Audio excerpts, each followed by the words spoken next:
Al, Mm-hmm. would you like to go to the camp in the summer? No.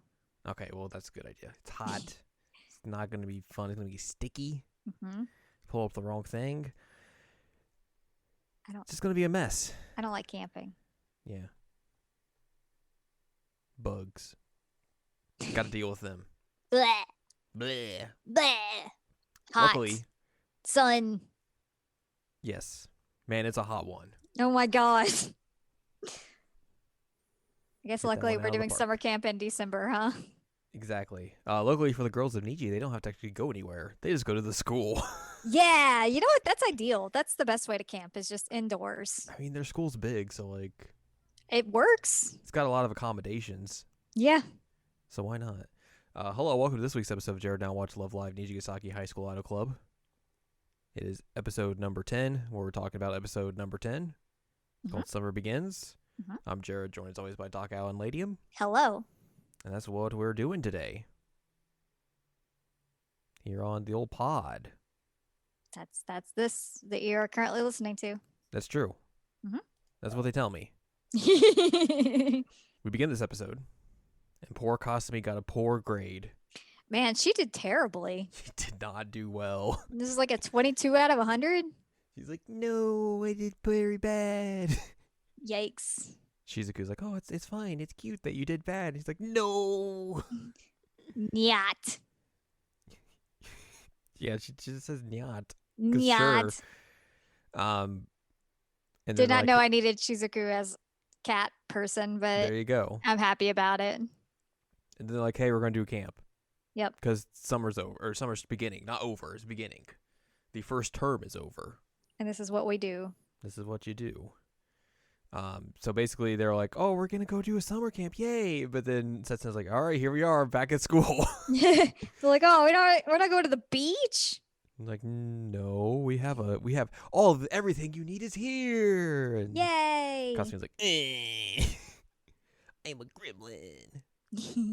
Me. Me. They basically start by like making food. And everyone is making a bunch of different food. Kanata's making a pizza. Mm-hmm. Other girls are making other stuff. Did I forget? Emma made some like cheese dip. Yes. I Kasumi was making dessert. I think I was helping with the cheese dip and the crackers. And then she also made like wings. Yeah, she did make the wings, which nobody mentioned the wings, but they looked really good. They did look good. Setsuna made purple goop. Purple goop. And that Rina's like, that's something smells weird. And then she looks over and Setsuna's making this. And Setsuna's like, hey, do you want to try this? And Rina's like, okay. So this was actually a good gag because she like has Rina taste it and she's like, so what do you think? And Rina like put up a face, like a, oh God, what is this face? And then she said something else and then Rina like very, very quickly just put up another like, oh God face. She's like, oh, it's that good, right? And Rina puts up one that like it's like looking away, like Like it was a really good gag. It was a good use of the Rina-chan board. Mm-hmm. They go outside to eat. They hang out like on this like little Picnic umbrella area. table. They all have like their various foods and everything, and then I forget who was about to eat the. Oh, it's you was about to eat the purple goop, and Rina's like, "Oh no, wait, no!" And she's like, "Oh my God, this tastes very good." And Rina's like, "What? Wait, hang on. What do you mean? I tasted that. It was not that good." And then Kanta comes up behind her, like, "Don't worry, I kind of adjusted the flavoring when no one was looking, so it would be edible." And Rina's like, "Oh, thank God." Kanata to the rescue. It's true. She said she even made the crust of the pizza, which is impressive. She made that whole dang pizza. It was her specialty. Amazing. They're like, oh my God, pizza. Pizza. Like, I mean, same. Yeah, pizza's always the same. They talk about like, oh, let's make cool breakfast tomorrow. Let's make a bunch of egg stuff. Extravaganza. Extravaganza. Then it's like, no, we came here to practice. It's a training camp, not just having fun camp. They're like, oh. Also worth mentioning, the dessert was like rainbow colored, which was cute. It was like some fancy dessert that whatever Kasumi made. Mm-hmm. 'Cause that's just what she does. Makes rainbows food. Kasumi's like the queen of desserts, and I appreciate that about her. Yeah. Someone's got to be. Yeah, I mean, yes, I agree. I don't remember what they do next after this. Uh, they end up going to sleep for the first time. Oh, I didn't. I wasn't sure if it was like they did something in between that or not. Well, they're like setting up for bed, and Yeah. Kasumi's like, "Hey, first years, come with me." Come with me. And So yeah, she where are takes they? the first years. We go to you and Ayumu washing dishes, Yep. and they're chit chatting about how they've done this before when they were younger.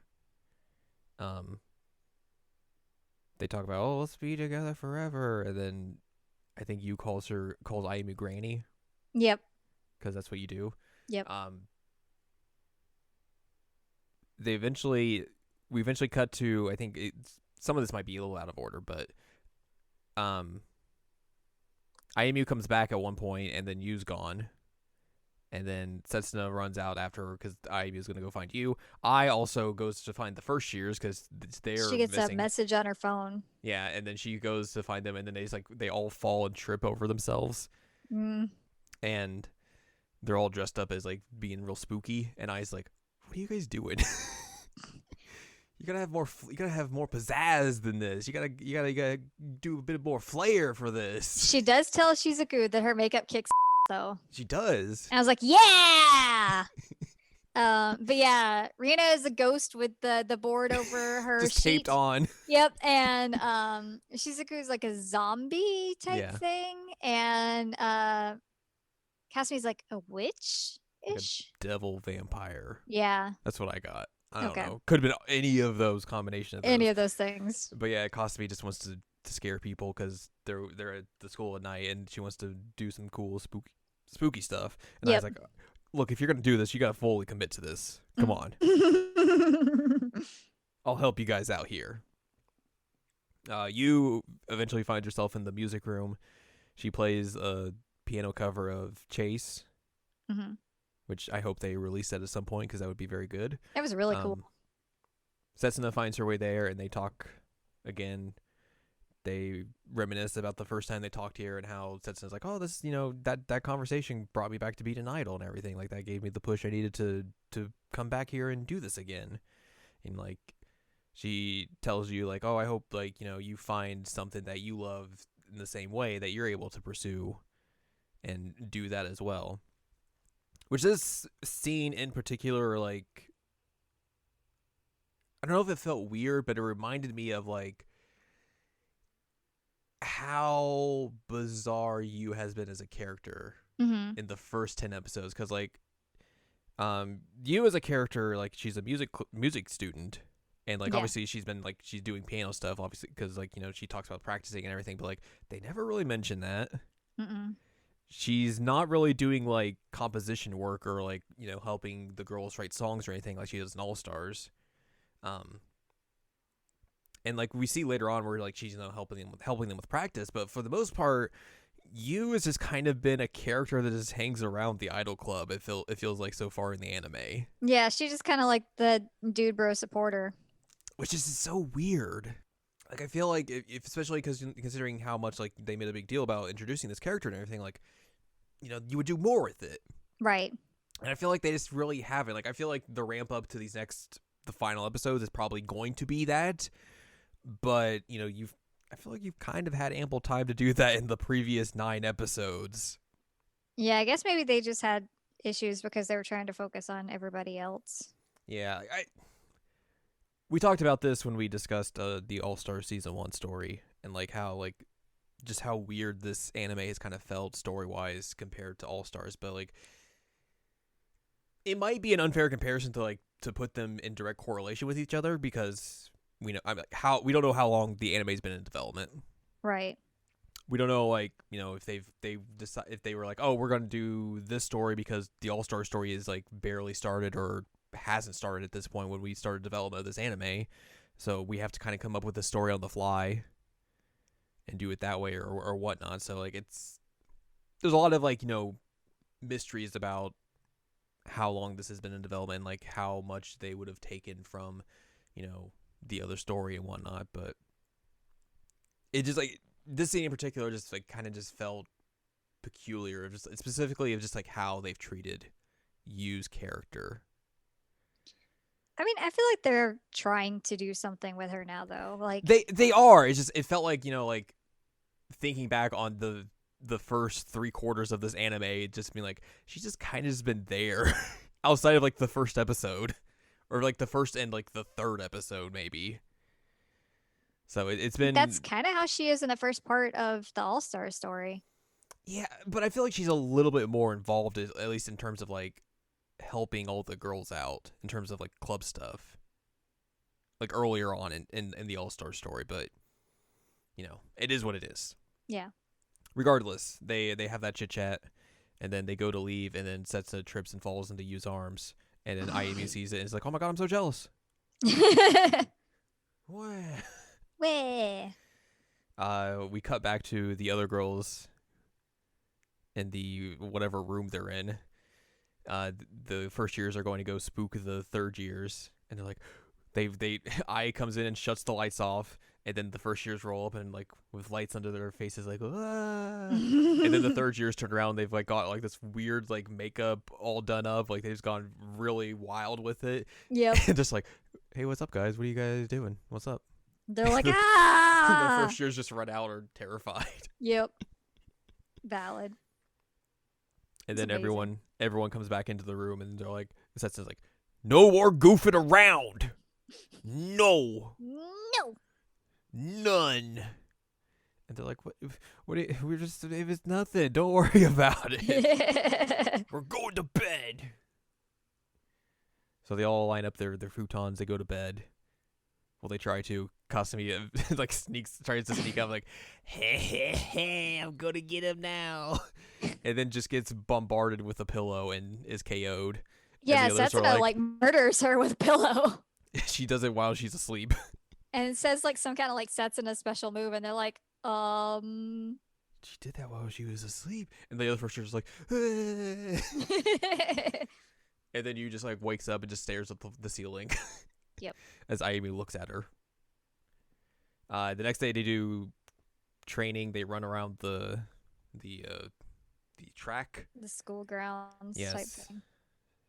And then Kasumi's like, I don't want to just train. That's no fun. And then Ai gets an idea. An idea. Yes. She's like, let's make this into tag. And then says like, but we gotta run. And Ai's like, we'll still be running. Don't worry. Tag involves running. Yeah, exactly. Kanata just hides from everyone, or not Kanata. Kasumi hides from everyone. Kasumi, yeah. Kanata also does hide from everyone as well, but that's she goes another to thing. sleep. Yes, Kasumi hides from everyone. It's just like, hey, they'll never find me. Kanata is also hiding from everyone, but she just falls asleep. But it's a trap. She lured someone into it. It was As you. Yeah, she lured you into it because you was like finds her. Like, oh my god, you're asleep. You can't sleep out here. And she's like, and then puts her in prison, Yep. which is just the club room. Yep. Club room is prison. She's like, I put her in prison. You just hangs out and looks at idol videos online and reads the comments, which I mean that's not a thing you should do, but Yeah, you should apparently not do that. it gives her the inspiration of what she wants to do. Yeah, she's like, this school? This school? Karen's performance? Indeed. And then everybody gets put in prison, sort of. Yeah, they all are like, oh, we captured everyone. Yay. Yay. Then they go to the pool. Make The a water in joke the about pool. like how everybody had brought their swimsuit anyway, even though Yeah. they were not going to the beach. And Sesson is like, I just brought it with me. Yeah, No big Karen's like, oh, deal. look at your swimsuit. It's a cute swimsuit. I brought it. Yeah. And then they have fun. Um, Ai has her gun again. I her just water keeps gun. getting a gun. She's got the water gun over there, like, um, they all have cute swimsuits, and I was texting you. I was like, "Oh man, I would pay money for Shizuku's swimsuit. It's really, really cute." But then there's Yu's, and I just cannot understand what It's Yu's is. just straight out of the 1950s. I mean, it's got like the It's high it's waisted very high waisted. bottom, but then it's got like sides up the top that connect it to the top, and I'm like, what is happening there? I don't understand what is this swimsuit. Um, but she just kind of looks like she's wearing granny panties. I was like, I wasn't sure exactly if it was just like the way they drew her. It was just like unflattering, or just like she just has high waisted bottoms. No, she has high waisted High bottoms, waisted bottoms. but like some people can pull off high waisted bottoms and look really good, but hers just kind of looked like granny panties Yeah. with the weird sides going up to the top. So you and IMU had this talk where like they're talking about like when IMU declared that she wanted to be an idol and everything, and you was just like, yeah, you found your courage and everything, and I want to do that for everyone. And IMU's like, huh, huh, huh, huh. It's like, I want to help everyone do this thing, and yay! And then she's like, all right, well now I found an idea for our concert. Let's do a school idol festival.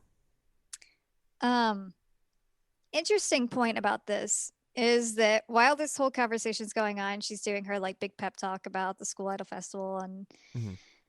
everybody but Ayumu is standing up, Yes. and they're all real hype about it. And Ayumu's like standing, or she's sitting, and she's kind of like looking in the opposite direction. Yeah. So we're definitely building up to some drama there. Yeah. But yeah, everybody's real hype. It's funny they put Karen in a shirt for this, and I'm like, It's not even a shirt. It's just like it's something just to cover her top. it's basically like a weird like dive top, but it's like a crop dive top. Yeah, it's real weird. And I'm like, you guys like want Karen to be a sexy character, but then you just can't commit to her being a sexy character. Like you gotta We have a strict 5 seconds of him or Hammers allowed. but After everybody that, else's covered up. hammers are out. Like I's got like a pretty decent set there, and they're just like, I can have hers out all the time. It's fine. Karen, no. It's just Karen. And I'm like, what are they doing to poor Karen? They just They don't put her want in her boob to jail. be. They did put her in boob prison. Like, no boobs for you. So we have three episodes to make a school idol festival. Yeah. I really do think though that this is a smart way to go about it, because they basically denounced Love Live early on. Right. And given the fact that these are characters that were born out of School Idol Festival, like I think it's a really clever idea and smart to just go with the School Idol Festival. And it also shows like, there are other things that idols can do that's not just go for Love Love Live. Live. Yeah. So I thought that was a really good idea, and I was happy about that. Whether or not we're gonna have enough time to actually pull it off, that's gonna be something else entirely. Right. But I am excited about the idea of School Idol Festival. I would like to present two things that I have thought coming out of this episode. Okay. One, I am worried that this is going to be a one and done series. You think so? The way they are building this up as like the School Idol Festival is going to be the be all end all thing. I feel like I wouldn't be surprised at this point. That would be sad. Two, I feel like they're going to make you an idol. Yeah, I think so too. Which I don't know if I like that idea or not. I think that they are definitely going to do that. Like, I know her voice actress can sing and everything. Like, that's not a problem or anything. It's just like, I like the idea of like there's just a character that is a supporter. Is just a support character, and is like committed. Is like is okay with themselves being like, yeah, I like this. I like this medium and everything, but like I don't want to do it. It's fine. I like to support people. Yeah. Let you remain the glue guy. Yeah, like I don't know. It definitely feels like that's the way they're going with this, but like I don't necessarily think it's the best idea. I would be more bummed about it being one and done than I would be about her being an idol. Yeah, I mean, yes, I would agree with you. I just think like those are two things that I came out of this episode with, and that I'm not necessarily feeling great about. Yeah.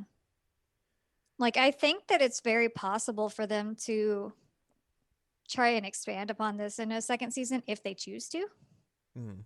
especially given what's happened with the All-Star story. Like, there's a lot to pull from now. But the thing is, are they going to do that though? I don't know. Considering they haven't really been pulling from the All Star story. Right. And But I think like the thing is, if you make you an idol, like it's setting up this weird, just like confusing aspect that they have to use when they're like promoting this in like other media of like, you know, like okay, here's the anime idols, here's the All Stars idols, like, and then like how does that mishmash when they do live shows and like other stuff that they have to do? Like it just I it mean, it's feels like already kind of like that though, because we have the issue of Shiriko's voice actress, and like, when does she come out, and when does she perform, and when is she part of Nijigasaki, and when is she not? I mean, yes, but like I feel like if you're adding you in here, like it just adds another layer of like just making it weird and confusing for people. Because like you're basically just making two sets of Nijigasaki, Yes.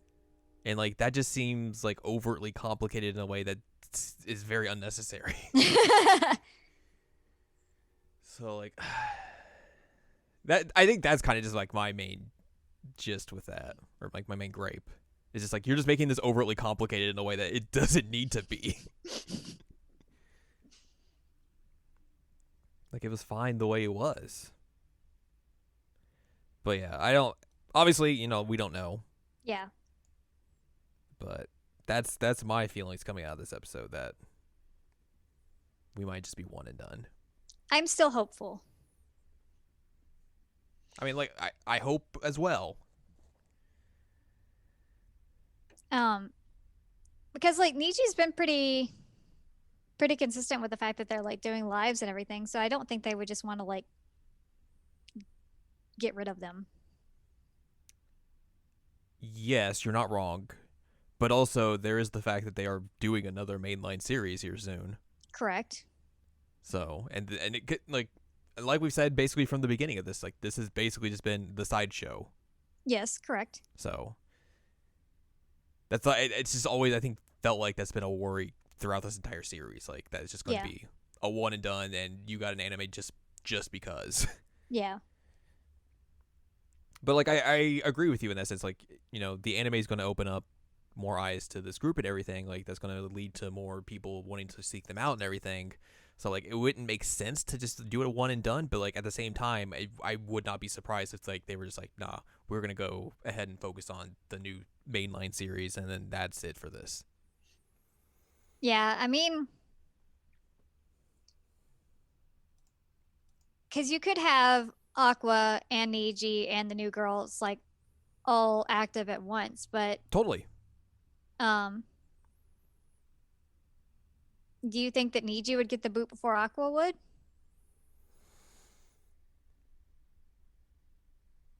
That I don't know. I don't know necessarily if they would just give them the boot per se, but like maybe just be like, well, you're not getting another anime. Yeah. Well, but we'll still. I mean, they'll still keep them fresh because like All Stars story is probably still going to be going for a while. Like I think that's going to keep them Active. keep them going and active because they'll have to do stuff for that. Mm-hmm. But as far as the anime, it's up in the air. Yeah. But regardless, we have trivia this week. Oh, trivia. Hey, did you know the U themed end card is newly drawn? What? That's apparently a thing.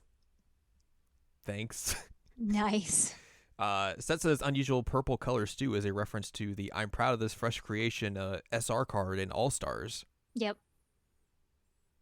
It's a fun thing. Unlike Ruby and possibly Hanayo, neither you nor Rina actually fainted from eating it. The friendship conflict between Yu, Setsuna, and Ayumu has been indirectly foreshadowed by one of the key visuals of the anime, which is like, it's one of the posters with everyone on it, and it has like all three of them holding hands. Oh, really? Yeah. Then we have some callbacks to other Love Lives. This episode shares the series gag of the 10th episode being the summer episode. At the same time, this episode makes references to similar events that took place in those episodes. The episode has many narrative similarities with We've Got Stew Shine. Both are summer episodes, involves club activities, and starts to develop friendship conflicts between the second-year students, in that case being Yu, Ayumu, and Setsuna. Setsuna leaving Kasumi unconscious with a pillow throw is similar to what Umi did to Nico, Honoka, and Ellie in the episode No Upperclassmen Allowed. IMU declaring that she'll stay with you forever, with the latter responding that Granny IMU will look over her, is a reference to Yo and Chika's conversation in Aranahoshi Girls High School. And then Shizuku's zombie-like makeup is a nod to her acting as one in the 8th chapter of the Nijion Season 3 Four Comas. Wow. There you go. Wow. We got references, we have references. On top of references. Oh yeah, I guess they are holding hands. Yep. Drama-lama. Drama-lama. So we'll see where that goes. We will see where that goes. Next time, we'll talk about Season 1, Episode 11. It's called Everyone's Dream, My Dream. Which is almost the same as the School Idol Festival Yep. tagline in All Stars. Yep. We will see Setsuna act as a student council president for once. What? She's the student council president? And then also she mimics the Evangelion meme. Oh, God. Of the dude. And he's got the glasses and he's holding his head in his hands like that. Like that. I'm doing it, but you can't see it, so it doesn't really make sense to me describing it like that. I knew what you meant, though. Yeah. I hope that everybody else knew what you meant. It's the thing. Yeah. So yeah, we'll talk about that next week as we wind down Nijigasaki. 3 episodes remaining. Double bomb. So yeah. If you would like more from us, go to seasonlanguagecheckup.com or scc.cool, where you can find past episodes of this podcast and other podcasts like Season Language Checkup and Season Language Checkup OVA. You can also find columns and reviews on the site as well. If you'd like more from Anladium, go to anladium.com. She's got columns and reviews. Follow us on Twitter, twitter.com/animecheckup. Buy our book, One Shining Moment, a critical analysis of Love, Life, Sunshine on Amazon.com. And that's it. We will see you next week as we figure out what everyone's dream is and my dream is. Yay!